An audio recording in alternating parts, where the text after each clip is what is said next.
भारत माता की, भारत माता की।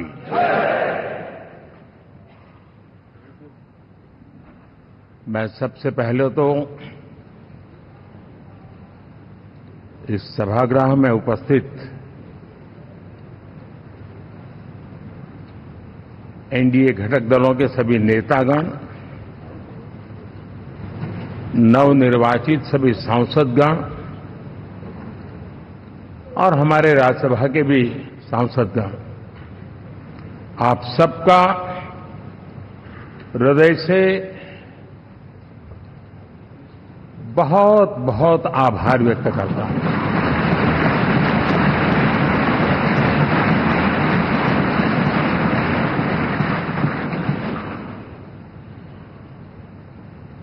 मेरे लिए खुशी की बात है कि इतने बड़े समूह को आज मुझे यहां स्वागत करने का अवसर मिला है।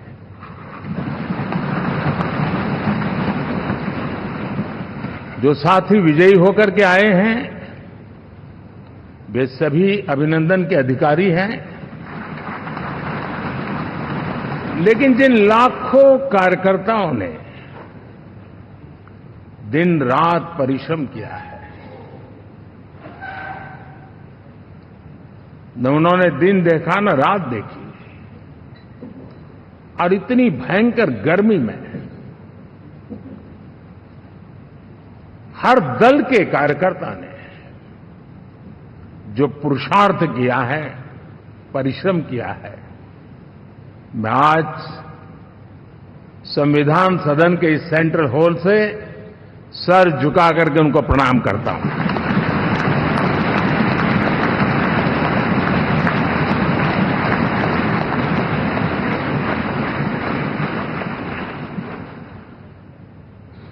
साथियों, मेरा बहुत सौभाग्य है कि एनडीए के नेता के रूप में आप सब साथियों ने सर्वसम्मति से चुन करके मुझे एक नया दायित्व दिया है, और इसके लिए मैं आपका बहुत बहुत आभारी हूं।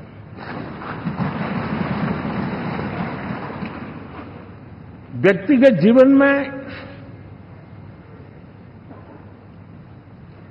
एक मैं जवाबदारी का एहसास करता हूं।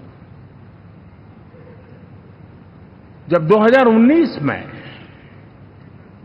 इस सदन में मैं बोल रहा था, आप सबने मुझे नेता के रूप में चुना था, और तब मैंने एक बात पर बल दिया था, विश्वास।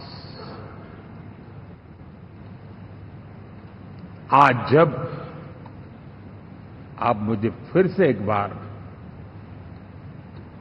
ये दायित्व देते हैं, इसका मतलब है कि हम दोनों के बीच, हम आपस में विश्वास का सेतु इतना मजबूत है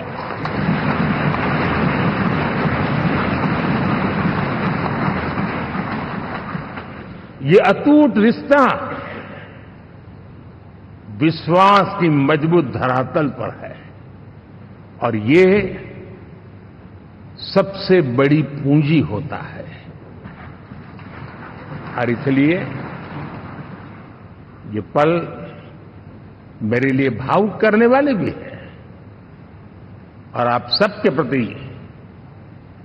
जितना धन्यवाद करूं उतना कम है।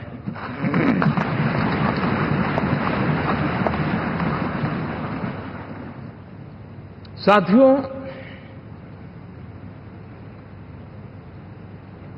बहुत कम लोग इन बातों की चर्चा करते हैं, शायद उनको सूट नहीं करता होगा, लेकिन हिंदुस्तान के इतने महान लोकतंत्र की ताकत देखिए कि एनडीए आज देश में 22 राज्यों में लोगों ने उनको सरकार बनाकर के सेवा करने का मौका दिया।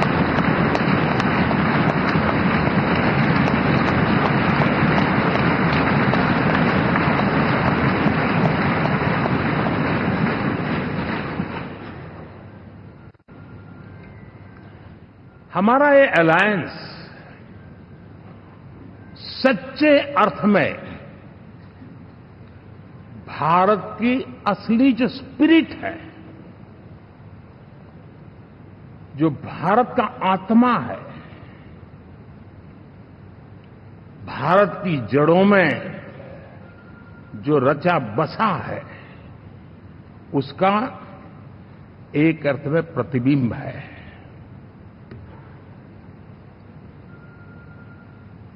और मैं इसलिए कह रहा हूं कि थोड़ी नजर करें, हमारे देश में 10 ऐसे राज्य जहां हमारे आदिवासी बंधुओं की संख्या प्रभावी रूप से है, निर्णायक रूप से है, जहां इस आबादी आदिवासियों की ज्यादा है, ऐसे 10 राज्यों में से 7 राज्यों में एनडीए सेवा कर रहा है।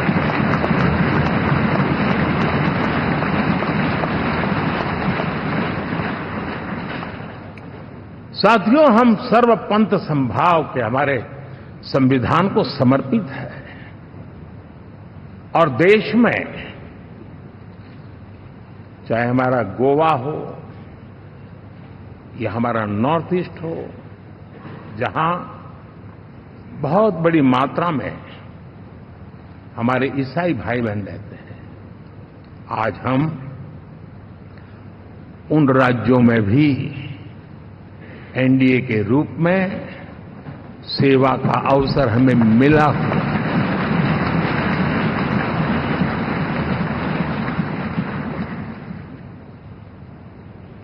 साथियों,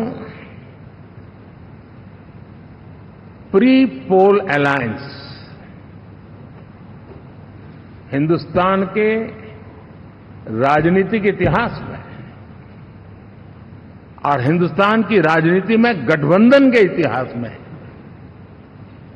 प्री पोल अलायंस इतना सफल कभी भी नहीं हुआ है जितना कि एनडीए हुआ।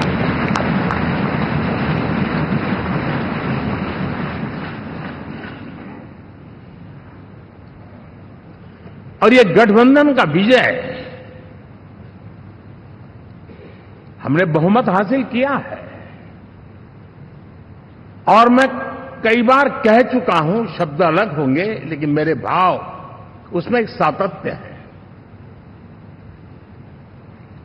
सरकार चलाने के लिए बहुमत आवश्यक है, लोकतंत्र का वही एक सिद्धांत है, लेकिन देश चलाने के लिए सर्वमत बहुत जरूरी होता है।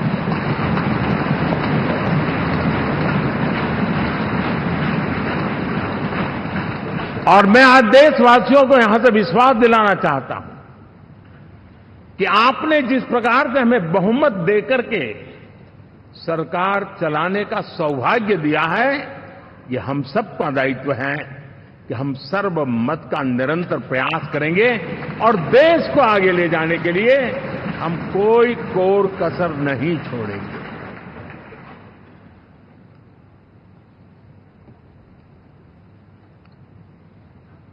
साथियों, एनडीए को करीब करीब 3 दशक हो चुके हैं। यानी आजादी के 75 साल में 3 दशक एनडीए, ये सामान्य घटना नहीं है जी।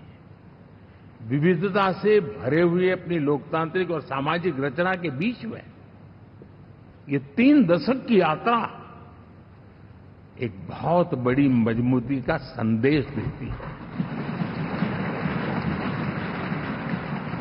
और मैं आज बड़े गर्व के साथ कहता हूं कि किसी एक समय वो था कि संगठन के कार्यकर्ता के रूप में इस अलायंस का हिस्सा था, व्यवस्थाओं से जुड़ा रहता था और आज सदन में बैठ करके आपके साथ काम करते करते मेरा भी नाता इससे 30 साल का रहा है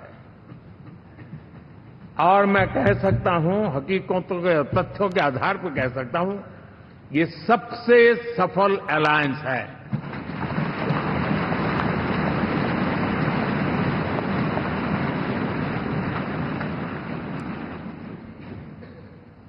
हम गर्व से कह सकते हैं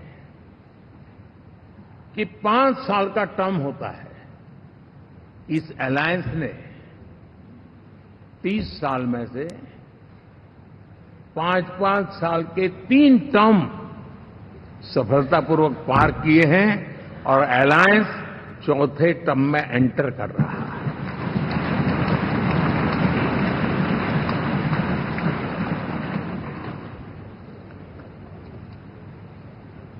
साथियों, इस बात को जो राजनीति के विशेषज्ञ हैं, अगर मुक्त मन से, मुक्त मन शब्द बहुत महत्व का है, वे सोचेंगे तो पाएंगे कि एनडीए ये सत्ता प्राप्त करने का या सरकार चलाने का कुछ दलों का जमावड़ा नहीं है। ये राष्ट्र प्रथम की मूल भावना से नेशन फर्स्ट के प्रति कमिटेड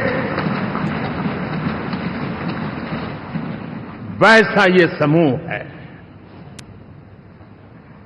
और 30 साल का लंबा कालखंड शुरू में शायद असेंबल हुआ होगा, लेकिन आज मैं कह सकता हूं कि भारत के राजनीतिक व्यवस्था में एक ऑर्गेनिक अलायंस है।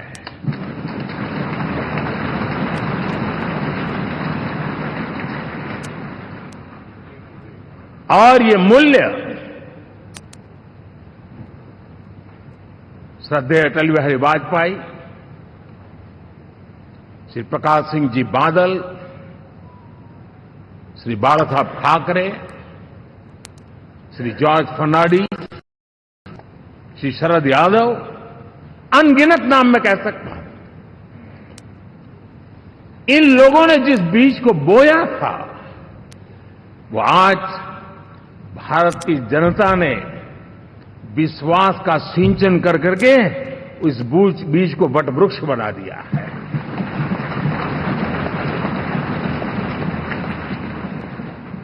और हम सबके पास ऐसे महान नेताओं की विरासत है और हमें इसका गर्व है। बीते 10 वर्षों में हमने एनडीए की उसी विरासत, उसी मूल्यों को लेकर के निरंतर आगे बढ़ने का और देश को आगे बढ़ाने का प्रयास किया। जब मन से राजनीति के विश्लेषक अगर विश्लेषण करेंगे तो देखेंगे कि एनडीए का जो लोग दिखते हैं ना, उसमें एक कॉमन चीज नजर आती है और वो है गुड गवर्नेंस। इन सबने अपने अपने समय में, अपने अपने कार्यकाल में जब जब जहां सेवा करने का मौका मिला है, गुड इस देश को दिया है। और इस प्रकार से एनडीए एक प्रकार से, एनडीए कहते ही गुड गवर्नेंस ये अपने आप पर्यायवाची बन जाता है। साथियों, हम लोगों के सभी के कार्यकाल में, चाहे मैं गुजरात में रहा हूं या बाबू हमारे आंध्र में रहे हो या नीतीश जी ने के लिए भरपूर सेवा की हो, हम सबके अंदर केंद्र बिंदु में गरीब का कल्याण केंद्रस्थ रहा है।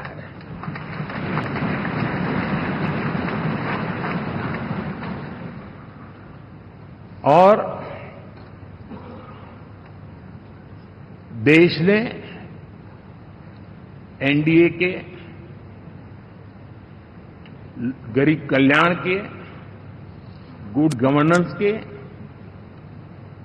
10 साल को देखा है। इतना नहीं, मैं कह सकता हूं देश ने इसे जिया है।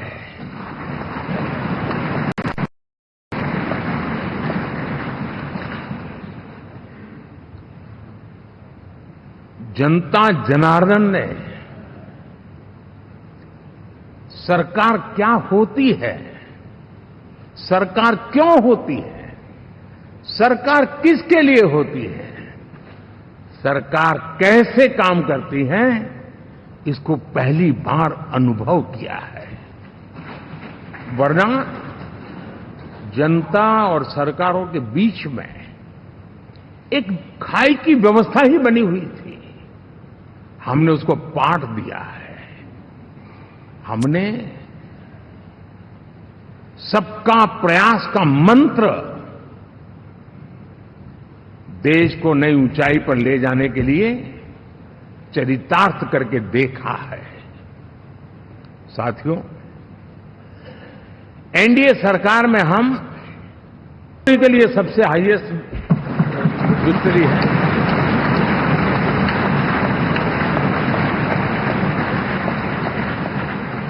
और ये जो यहां दिखता है ना पवन, ये पवन नहीं, ये आंधी है।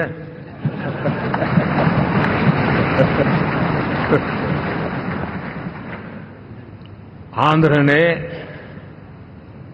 इतना बड़ा हमारे प्रति जनमत दिया है। हिंदुस्तान के लिए एक सामान्य मानवीय की विकास की जो जिजीविषा है, उसका प्रतिबिंब है। और महाप्रभु जगन्नाथ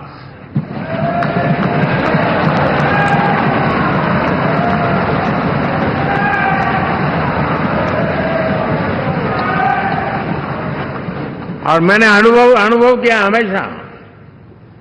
मैं हमेशा मानता हूं ईश्वर के अनेक रूप होते हैं, लेकिन जब मैं भगवान महाप्रभु जगन्नाथ जी को याद करता हूं तो मैं हमेशा मानता हूं ये गरीबों के देवता है।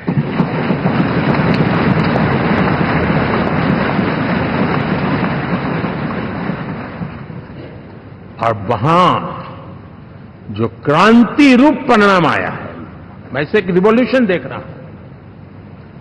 और मैं इसके साथ कह सकता हूं कि विकसित भारत का हमारा जो सपना है, आने वाले 25 वर्ष, पहले मैंने 10 साल कहा था, या मैं 25 साल कह रहा हूं, आने वाले 25 साल महाप्रभु जगन्नाथ जी की कृपा से उड़ीसा देश की विकास यात्रा के ग्रोथ इंजन पैकी एक होगा।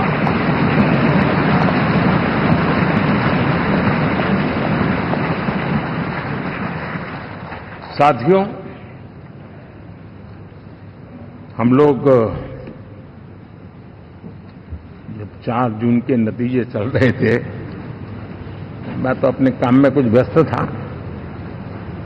बाद में फोन आना शुरू हो गए, तो मैंने किसी को पूछा, यार ये तो ठीक है आंकड़े वांकड़े, तो मुझे ये बताओ कि ईवीएम जिंदा है कि मर गया?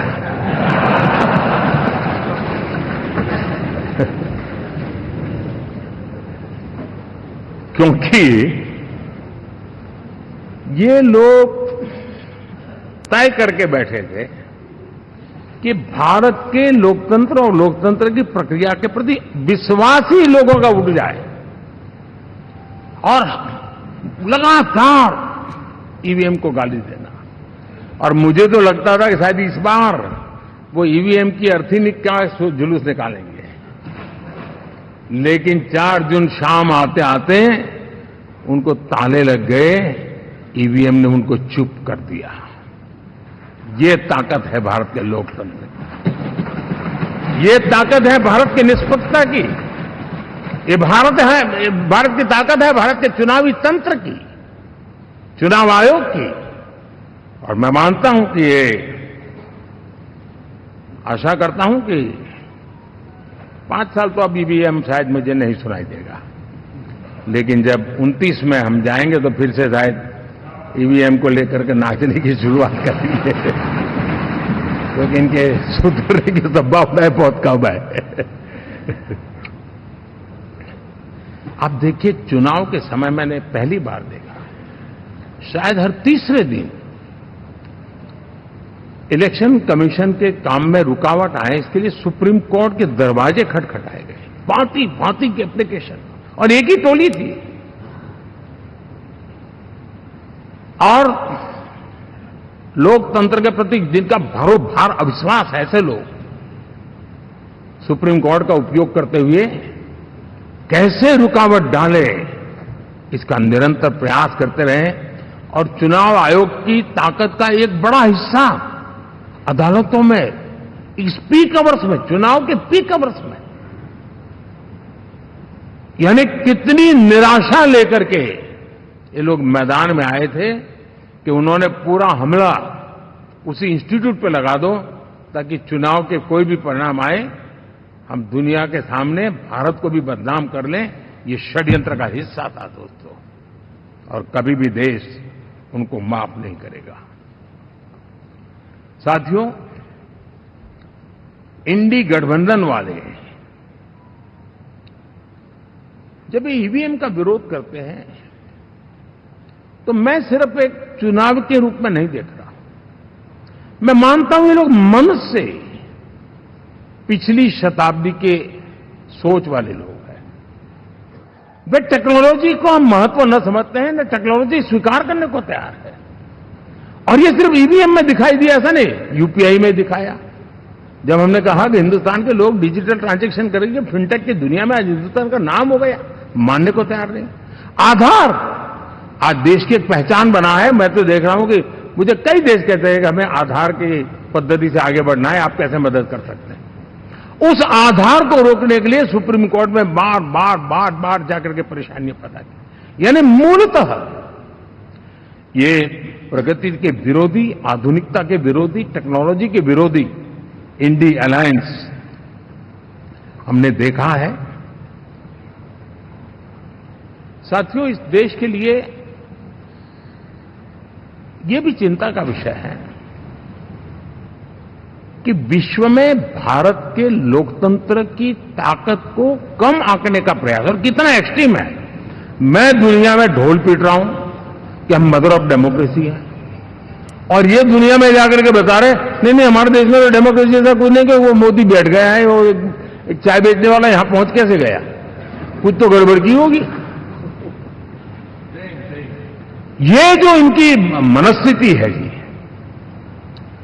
भारत के नागरिकों को चुनाव प्रक्रिया के प्रति अविश्वास पैदा करने का जो उनका षड्यंत्र है, मैं मानता हूं कि अब दुनिया भी भारत के लोकतंत्र की विविधता, विशालता, व्यापकता, गहनता, इन सबको भी जानने समझने के लिए आकर्षित होगी। ऐसे इस चुनाव के नतीजे में देख रहा हूं। साथियों, जब 1 तारीख को मतदान पूरा हुआ और 4 तारीख को काउंटिंग, इस बीच की चीजों को आप देखिए। योजनाबद्ध तरीके से देश को हिंसा की आग में झोंकने का बयान दिए जाते थे। यहां इकट्ठे होना, यहां पहुंचना, यहां करना। कुछ लोग इस चीज को गंभीर नहीं लेते हैं, लेकिन ये बहुत गंभीर है। आप भारत के लोकतंत्र को, पहले उसकी व्यवस्था को अनादर करते हो, अब परिणाम आने से पहले एक ऐसा माहौल बना दो कि बस आग लगा देंगे। हर प्रकार से उन शब्दों का अर्थ यही निकलता है कि उन्होंने देश को उस दिशा में ले जाने का प्रयास किया था। लगातार देश को गुमराह करने का प्रयास किया गया, देश के लोगों को बांटने का प्रयास किया। अरे, चुनाव एक ऐसा लोकोत्सव होता है कि ज्यादा से ज्यादा लोगों को हम जोड़े, तोड़ने के लिए नहीं होता है। लेकिन हर प्रकार से कोशिश यही की गई। साथियों, मैं मानता हूं कि 2024 के लोकसभा के चुनाव के जो नतीजे हैं, हर पैरामीटर से देखेंगे, दुनिया ये मानती है और मानेगी कि ये एनडीए का महाविजय है।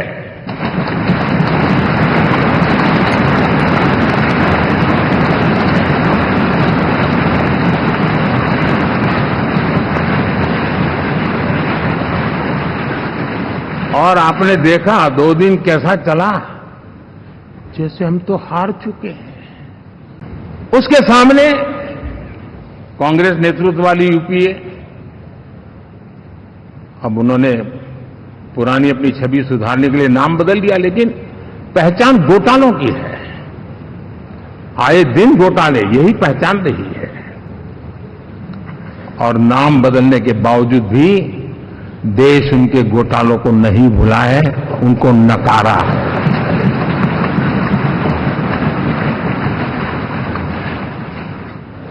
और मैं कह सकता हूं साथियों, इंडी अलायंस वालों ने एक व्यक्ति का अपोज करने के 1 पॉइंट एजेंडा के कारण देश की जनता ने उनको ही ऑपोजिशन में बिठा दिया है।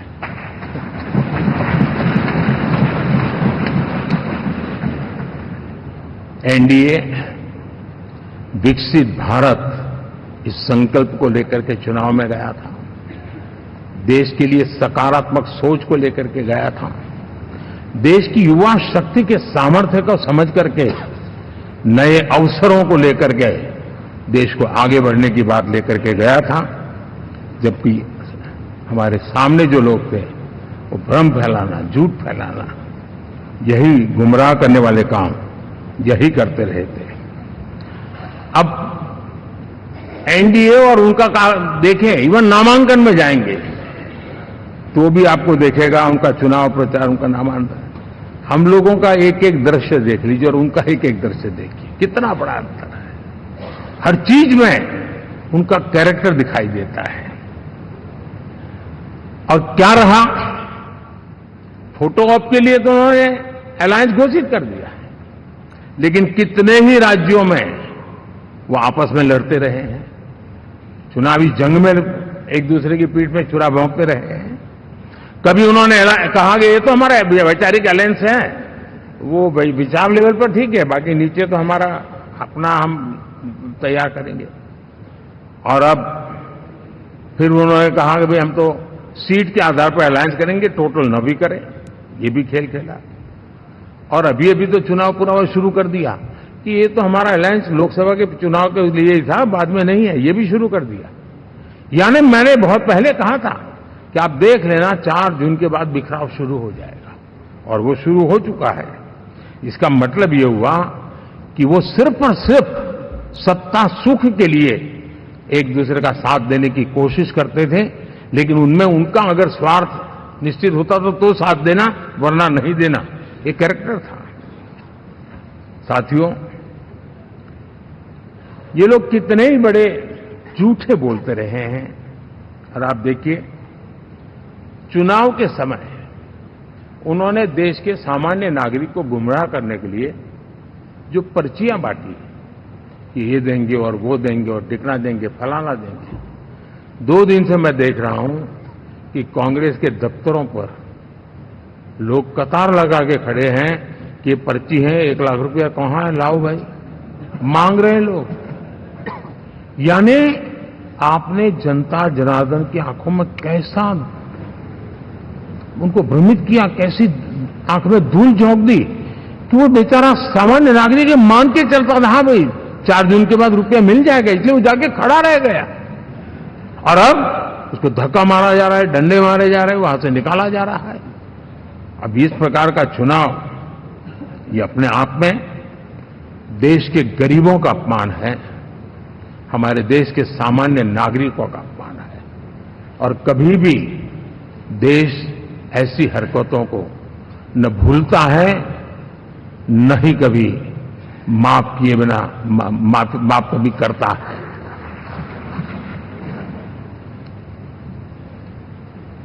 साथियों, हमारे लिए संतोष की बात है कि हम एक कमिटमेंट से काम कर रहे हैं। 10 साल में हमने 25 करोड़ गरीबों को गरीबी से बाहर निकाला है।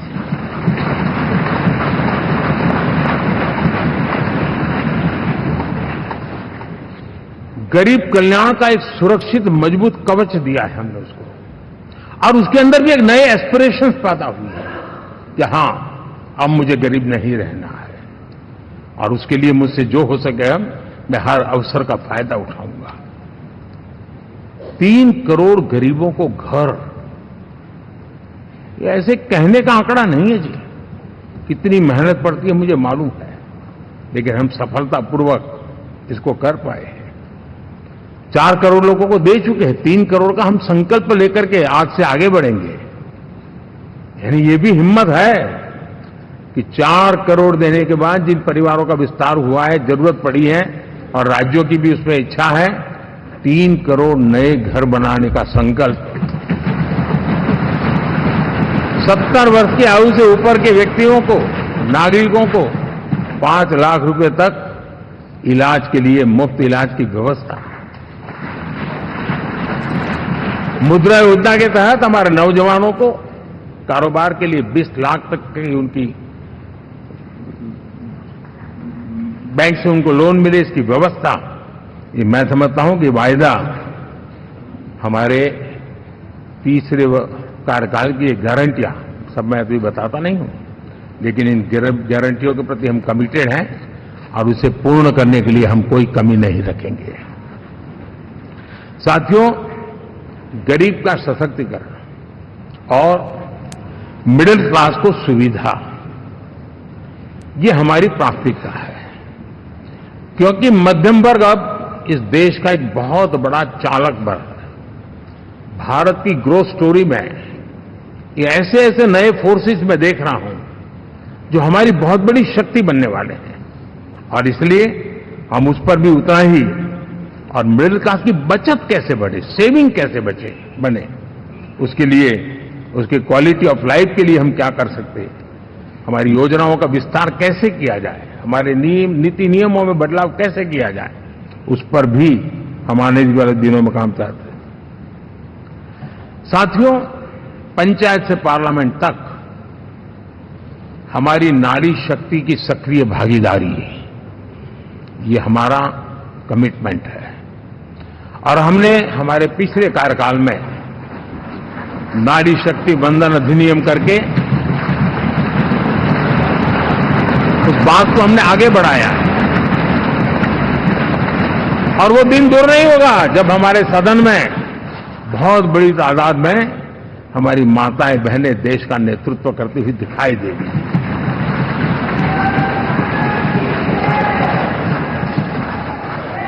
इस पूरे चुनाव में हम सबसे ज्यादा महिला उम्मीदवारों को टिकट देने वाली पार्टी रहे हैं, ये हमारा कमिटमेंट है।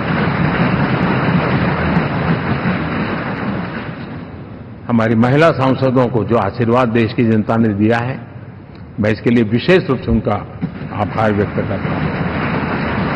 और साथियों, आपने देखा होगा G20 समिट में दुनिया के सामने एक विषय लेकर के हम बड़े आग्रह से गए हैं, और वो है empowerment of women, development of women. इन सारी बातों को तो हम परिचित हैं। हमने एक नया शिफ्ट किया है, और हम G20 समिट से भी इसको आगे बढ़ा रहे हैं, विमेन लेड डेवलपमेंट।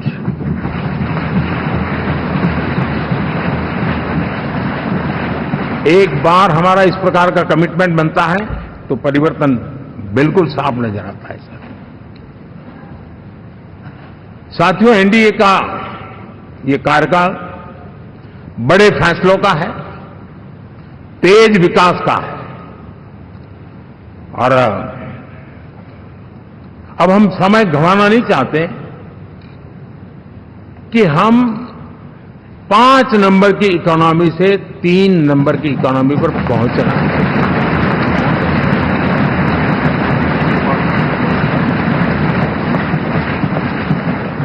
और ये खाली 5 और 3 का आंकड़ा नहीं है, उसके कारण जो अर्थव्यवस्था का कद बन जाता है, वो सामान्य मानवीय की आशा आकांक्षाओं को पूरी करने के लिए सरलता बढ़ जाती है। देश के लिए जो जरूरतें हैं वो आराम से पूरी करने का सामर्थ्य बन जाता है, और इसलिए हम उस दिशा में बड़ी कोशिश करके आगे बढ़ना चाहते हैं। राज्यों का सहयोग भी उसमें उतना ही महत्वपूर्ण है। और भारत के संविधान ने हमें जिस प्रकार का दिशा निर्देश किया है कोऑपरेटिव फेडरलिज्म का, लेकिन मैंने उसमें आग्रह रखा है कॉम्पिटिटिव कोऑपरेटिव फेडरलिज्म। हमारे राज्यों के बीच में भी तंदुरुस्त स्पर्धा हो, राज्य और केंद्र के बीच में भी तंदुरुस्त स्पर्धा हो, हम अच्छा करने की स्पर्धा करें और उस दिशा में हम आगे बढ़ना चाहते हैं। और हमने देखा है कि जब मैं कॉम्पिटिटिव कोऑपरेटिव फेडरलिज्म की बात करता हूं, आपने देखा G20 समिट हम एक जगह पे कर सकते थे, हम भी मालाएं पहन करके फोटो निकलवा सकते थे, लेकिन हिंदुस्तान के अनेक शहरों में 200 से ज्यादा मीटिंगें हुई और दुनिया भर के नीति निर्धारक जो कहे G20 देशों के और बाकी भी 5-7 देशों के, वो हिंदुस्तान के कोने कोने में गए, उनके देशों में जाकर के भारत की विविधता, भारत की विशालता, इसकी चर्चा कर रहे हैं। उनके लिए आश्चर्य है, हमने तो दिल्ली आकर के वापिस जाते थे, पता ही नहीं था कि देश इतना बड़ा है। ये अपनी एक ताकत का परिचय हुआ है। हमने कोविड में देखा राज्यों के साथ कोऑपरेशन के साथ हमने जिस प्रकार से लड़ाई लड़ी और एक सूत्र में रह करके लड़े, दल किसी का भी हो सरकार में, लेकिन हमने इस काम को किया क्योंकि हमारा कोऑपरेटिव फेडरलिज्म के प्रति कमिटमेंट है।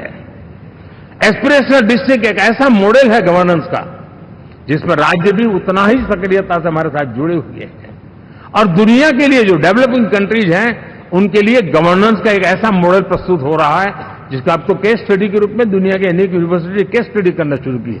अब उसको हम आगे बढ़ाते हुए एस्पिरेशनल ब्लॉक की तरफ ले जा रहे हैं ताकि हमारे ग्रासरूट लेवल पे भी जो वीक एरियाज हैं, जहां सुविधाएं अभी सामान्य एवरेज से भी नीचे हैं, उसको हम जल्दी से जल्दी उस स्टेट की एवरेज तक लाना चाहते हैं।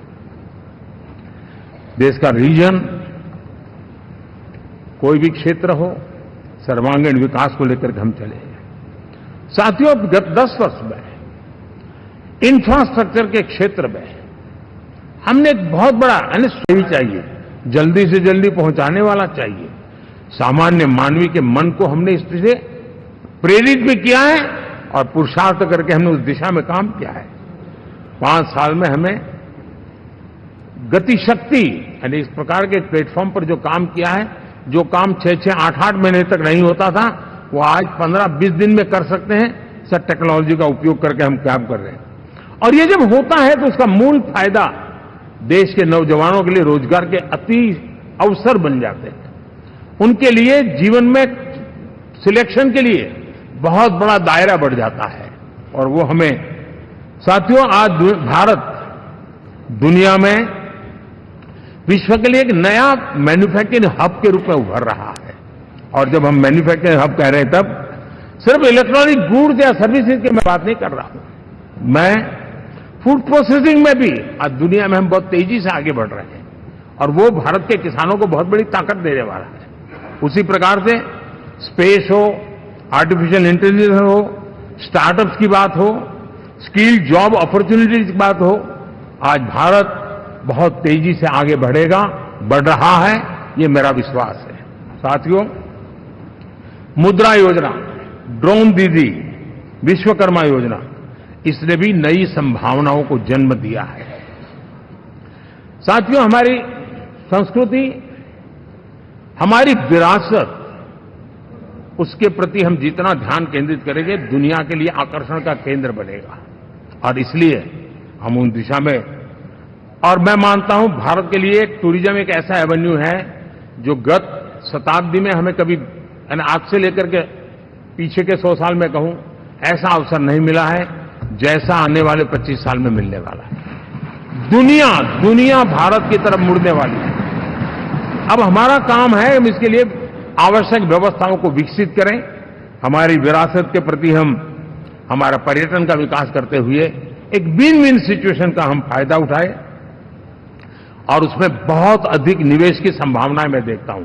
और ये ऐसा क्षेत्र है जिसमें हर स्तर के लोग कमाते हैं, गरीब से गरीब आदमी भी कमाता है और बड़ी बड़ी होटल वाला भी कमाता है, हर कोई इसमें कमाता है, और हमने टूरिज्म के हम बल देना चाहते हैं, बहुत पोटेंशियल है। आज जो इंफ्रास्ट्रक्चर के क्षेत्र खुले हैं, इसका फायदा इसको मिलता है, एयरवे हो, रेलवे हो, हमारे एक्सप्रेस वे हो, ये हमारा यातायात जितना बेहतर हो और हमारा डिजिटल कनेक्टिविटी का जो काम है, ये इसके लिए एक बहुत बड़ा पॉजिटिव ग्राउंड तैयार कर रहा है और जिसका फायदा मिलने वाला है। और जो वोकल फॉर लोकल और रीजनल टूरिज्म, इसको एक बल देने का काम है। साथियों, अब दुनिया एक नए युग में प्रवेश रही है। जिस समय औद्योगिक क्रांति हुई, उस समय हम गुलामी के दौर से गुजर रहे थे, तो औद्योगिक क्रांति का जितना फायदा लेना चाहिए हम नहीं ले पाए। अब एक नया युग शुरू हो रहा है, हरित युग, ग्रीन एरा। भारत के पास बहुत संभावनाएं हैं इसका नेतृत्व करने की, और हम इसके लिए आने वाले दिनों में ग्रीन हाइड्रोजन की बात हो, ग्रीन एनर्जी हो, या ग्रीन जॉब्स हो, या ग्रीन मोबिलिटी हो, इन सारे विषयों को हम इतनी तेजी से आगे बढ़ाना चाहते हैं ताकि इस हरित युग का नेतृत्व दुनिया में भारत का सामर्थ्य सिद्ध कर दें, ये हम चाहते हैं। साथियों, इसी सिलसिले में इस 5 जून को जब पर्यावरण दिवस था, 4 जून को नतीजे आ गए थे, तो उसी दिन मेरे मन में एक विचार आया कि कार्यक्रम 5 जून को हमने आरंभ किया, एक पेड़ मां के नाम। हर किसी को मां के प्रति श्रद्धा होती है, और मैं भी देशवासियों को कहूंगा कि आने वाले समय में कभी आपकी माताजी का जन्मदिन हो, क्या कोई और शुभ दिन हो, अपनी मां के नाम पर एक पेड़ लगाइए, और मां जीवित है तो साथ लेकर जाइए, उनकी फोटो आप सोशल मीडिया में अपलोड कीजिए, और मां नहीं है तो उनकी फोटो रख करके एक पेड़ लगाइए, और वो अपनी मां का भी सम्मान होगा और धरती मां की सेवा होगी। हम इन 2 माताओं की सेवा करें। साथियों, एनडीए, अब भारत आइसोलेशन में नहीं जी सकता। वैश्विक परिवेश में भारत की भूमिका दिनों दिन बहुत बढ़ती चली जा रही है। 2014 में जब एनडीए की सरकार बनी, पूरे विश्व में उसी एक पल से ही एक नया जिज्ञासा पैदा हुई, थोड़ी आशा के संकेत उनको नजर आने लगे, और फिर उस बदलाव बहुत बड़ा तेजी से आया। और पिछले 10 वर्ष में भारत ने जिन कामों को बढ़ लिया है, आज भारत की छवि विश्व बंधु की बन चुकी है। दोस्तों, विश्व हमें एक बंधु के रूप में स्वीकार कर रहा है, और जब दुनिया हमें विश्व बंधु के रूप में स्वीकारती है, तो हमारी वैश्विक जिम्मेवारियों को भी हमने हमारे आने वाले रोड मैप में महत्व देना ही होगा। और भारत की सफल विदेश नीति ने अच्छे परिणाम भी दिए हैं। हमने हर संकट को उस प्रकार से हैंडल किया जिस प्रकार से मानवीय मूल्यों को हमने प्राथमिकता दी। उसका परिणाम है कि सामान्य मानवीय के मन में ये विश्व बंधु वाला भाव बहुत मजबूत हुआ, और भारत का सेवा भाव का जो कैरेक्टर है उसको विश्व ने पहचाना है। चाहे यूक्रेन का संकट हो, चाहे अफगानिस्तान का संकट हो, हर हमारे लोगों को बचाना हो, हमने किसी भी में हमने कोई कमी नहीं रखी है। और साथियों, ये क्षमता के कारण भारत में निवेश की संभावनाएं बहुत बढ़ने वाली है। मैं राज्यों से भी कहूंगा कि आप प्रगतिशील नीतियां बनाकर रेडी रहिए। विश्व आज आपके आंगन पे दरवाजे पर दस्तक दे रहा है, और जो राज्य ज्यादा स्पष्ट नीतियों के साथ आएगा, जो राज्य उन कंपनियां विदेश आने वाले लोगों को ठीक से हैंडल करेगा, उसको बेनिफिट मिलने ही वाला है। और भारत ने जो नीतियां बनाई है, भारत ने जो वातावरण बनाया है, उसका लाभ भारत के हर राज्य को मिलना चाहिए, और उस दिशा में हम तेजी से काम करना चाहते हैं। साथियों, हमने G20 समिट में देखा है, दुनिया का भारत के प्रति नजरिया बदला है। जो लोग इन चीजों को माइन्यूटली देखते होंगे उनको पता होगा कि G20 एक प्रकार से कई संकटों से गुजर रहा था। उतार चढ़ाव आते रहते थे, बिखराव भी नजर आ रहा था, लेकिन भारत में G20 आने के बाद नए प्राण से भर गया है, नया सामर्थ्य आ गया है। और ये भारत की ताकत है कि उसने पूरे विश्व को जोड़ने में G20 के माध्यम से बहुत बड़ा काम किया है। और उसके इन दिनों भी जो परिणाम आए इसके बाद मेरा काफी समय विदेश के सरकारों से फोन अभिनंदन स्वीकार करने में गया। और शायद मैं 2014 में 19 में भी ऐसा अनुभव नहीं था जितना इस बार फ्लो है। दुनिया के करीब करीब अब नाम ले उसने भारत को शुभेच्छा व्यक्त की है या बात करने की कोशिश की है। यानी ये वैश्विक जो हमारा ताकत है उसका परिचय करवा रहा है। और उसके कारण मैं मानता हूं कि विश्व में हमारा सम्मान और साथ साथ भारत में निवेश, ये दोनों संभावनाएं बढ़ रही है। साथियों, हमारे संविधान का 75वां वर्ष है। हम चाहते हैं कि संविधान हमारी संवैधानिक संस्थाओं का संरक्षण भर इसके मात्र के लिए है, ऐसा नहीं, कोई अदालत में धाराओं का उपयोग करके काम करने के लिए नहीं है। ये एक हमारी भावना है, हमारा स्पिरिट है। और हमें इस 75 साल को ऐसे मनाना है ताकि हम संविधान के स्पिरिट को जन जन तक पहुंचाएं। हर जन को संविधान की जो भावना है, कर्तव्य की भावना है, अनेक बात ऐसे इस बात है, उन सब प्रति समर्पण उसका बढ़े, उस दिशा में हम काम करना चाहते हैं। साथियों, छत्रपति शिवाजी महाराज के राज्याभिषेक के 350 वर्ष के उत्सव में देश आज रंगा हुआ है। और हमारे लिए सबसे बड़ी प्रेरणा है क्योंकि उसमें राष्ट्र प्रथम की भावना है। छत्रपति शिवाजी महाराज को याद करते ही राष्ट्र प्रथम की भावना हमें मजबूती देती है। और इसलिए हम देश में इसी एजेंडा को आगे रखते हुए, और जब इसी समय 350 साल का पर्व आया है, तो हमें अपनी पॉलिसी और परफॉर्मेंस और सामान्य मानवीय का जीवन बेहतर करना है, उसमें जरा भी विलंब नहीं करना है। साथियों,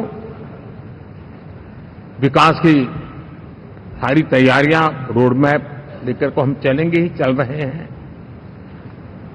लेकिन साथ साथ हम नए नए सांसद आए हैं, कुछ पुराने सांसद हैं, कुछ ज्यादा अनुभवी सांसद भी हैं। आप देखते हैं कि इन दिनों पिछले 2 दिन से आप टीवी पे देखते होंगे, किसी के खाते में कुछ भी डाल करके चल रहा है। तो मतलब ये थोड़े दिन, क्योंकि 10 साल से ऐसे अवसर नहीं मिले हैं, तो शायद ये उबाल जरा ज्यादा रहेगा। लेकिन आप मान के चलिए जी,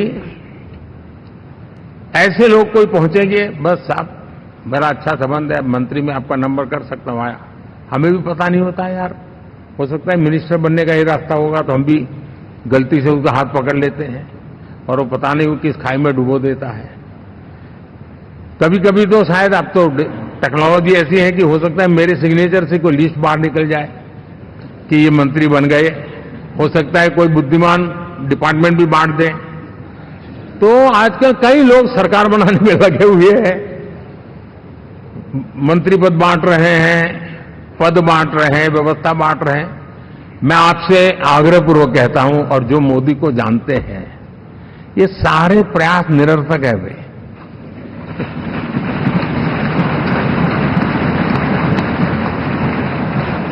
आप भी किसी का फोन आ जाए तो 10 बार वेरीफाई कीजिए कि जिसने फोन किया है वो सचमुच में अथॉरिटी है। अदरवाइज कोई भी कहे भाई आपका नाम हो गया है, सुबह परिवार को बुला लीजिए, शपथ समारोह में आना है, हो गया। तो ऐसी गपबाजी करने वाली एक बहुत बड़ी फौज रहती है। कुछ लोग आदतन करते रहते हैं, कुछ लोगों को मजाक आती है लेकर, और कुछ लोग बदइरादे से करते हैं। मेरा सभी सांसदों से आग्रह है कि हम इन सारे षड्यंत्रों का शिकार न बने। दूसरा, हमारे जो इंडिया अलायंस वालों ने इस चुनाव में फेक न्यूज में एक्सपर्टाइज कर लिया, डबल पीएचडी कर लिया उन्होंने, वो शायद इसका भरपूर उपयोग करेंगे। हम कृपा करके इन चीजों से दूर रहें, अफवाहों से दूर रहें। ये जो टीम बैठी है वो अनुभवी टीम है, मुझे भी सही सलाह देने वाली टीम है और इसलिए टीम मिलकर के बहुत सही निर्णय करने वाली है। कृपा करके ब्रेकिंग न्यूज के आधार पर देश चलेगा नहीं, ये मान के चलिए।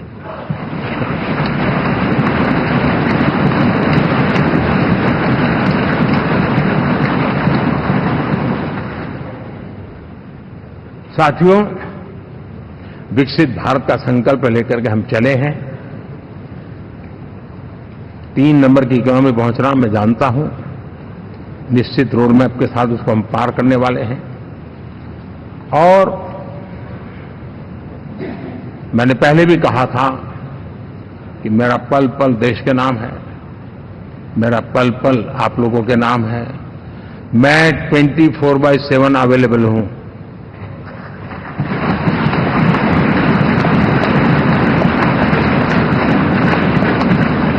हमें मिलकर के देश को आगे बढ़ाना है। फिर से एक बार आप लोगों ने मुझ पर जो विश्वास जताया है, जो प्यार दिखाया है और जो समर्थन दिया है, वाकई मैं मानता हूं भारत के लोकतंत्र की एक बहुत बड़ी ताकत है। मैं जितना आपका आभार व्यक्त करूं उतना कम है और मैं विश्वास दिलाता हूं कि मैं आपकी आशा अपेक्षाओं को पूरी करने में, परिश्रम करने में कोई कमी नहीं रखूंगा।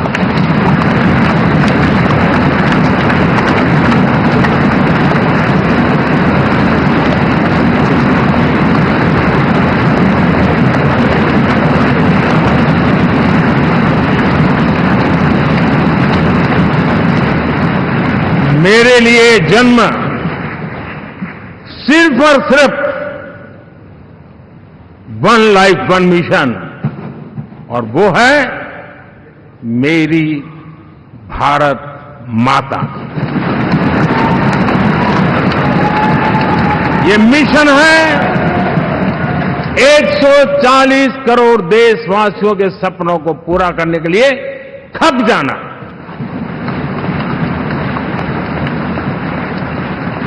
ये मिशन है 140 करोड़ देशवासियों को 1000 साल की मुसीबतों से जो गुजरी हुई पीढ़ी दर पीढ़ी है, उसे मुक्ति दिला करके सम्मान के साथ विश्व में मेरा हर देशवासी दुनिया उसे देखे तो उसका मन कर जाए, काश ये हिंदुस्तान का है, अरे नजर मिल जाए तो अच्छा होगा। ये मैं स्थिति पैदा करना चाहता हूं। उसका मन लालायित होना चाहिए, हिंदुस्तानी है, अरे यार जरा हाथ मिला लूं, कुछ एनर्जी मुझे भी आ जाए। मैं देश को इस ऊंचाई पे ले जाना चाहता हूं। और साथियों, मुझे पक्का विश्वास है आपका साथ, आपका सहयोग, आपका अनुभव बहुत बड़े परिणामों की संभावनाएं लेकर के आया है। लोकसभा का ये गठन उन सभी आकांक्षाओं को पूरा करेगा। मैं फिर एक बार आप सबका हृदय से बहुत बहुत धन्यवाद करता हूं।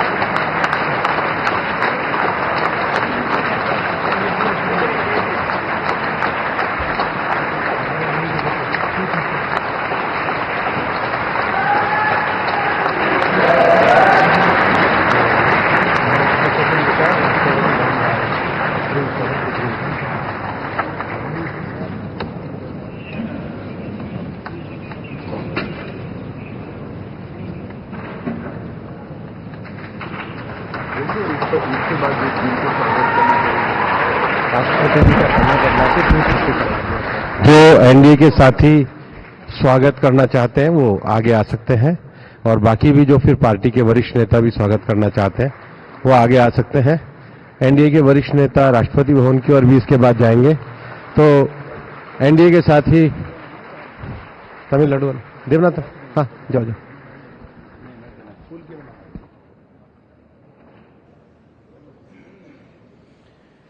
एनडीए के साथी या वरिष्ठ नेता जो स्वागत के लिए आए हैं वो एक आगे धीरे धीरे जा सकते हैं।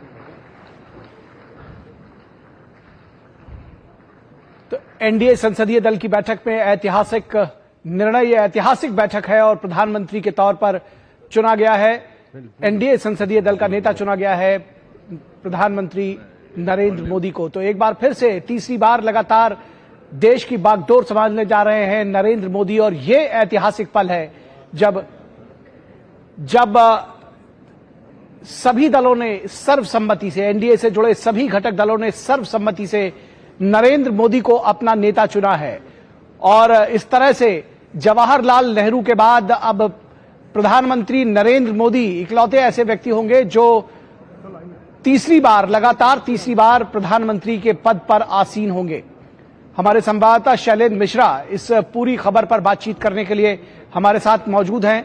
शैलेंद्र, कितना बड़ा ऐतिहासिक पल है और किस तरह से देखते हैं इस एनडीए की बैठक को? तमाम जो आशंकाएं थी वो खारिज हुई हैं, तमाम जो संभावनाएं इंडी गठबंधन के लोग तलाश रहे थे उनको धता बताया है आज न सिर्फ एनडीए गठबंधन के तमाम नेताओं ने बल्कि प्रधानमंत्री ने स्वयं।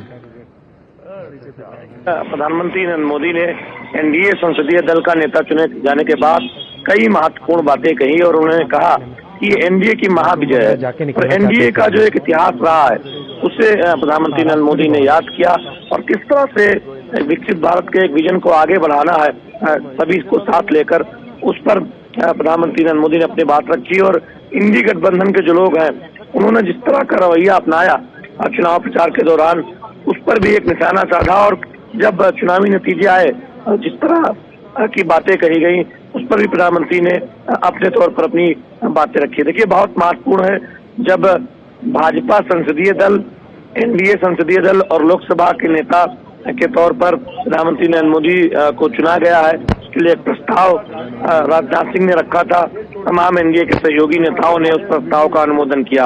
अब एनडीए के तमाम वरिष्ठ नेता राष्ट्रपति भवन जाएंगे, राष्ट्रपति द्रौपदी मुर्मू से मुलाकात करके सरकार बनाने का दावा पेश किया जाएगा। प्रधानमंत्री नरेंद्र मोदी की अगुवाई में एनडीए का एक दल राष्ट्रपति भवन जाएगा, इस बात की जानकारी दी गई है। देखिए, एक बहुत ऐतिहासिक पल इसलिए है कि 1960 के बाद भारत की राजनीति में ऐसा कोई मौका नहीं था जब लगातार तीसरी बार कोई नेता प्रधानमंत्री बना हो। प्रधानमंत्री नरेंद्र मोदी एक रिकॉर्ड बनाते हुए नजर आ रहे हैं। उनके अगुवाई में एनडीए ने लगातार तीसरी बार पूर्ण बहुमत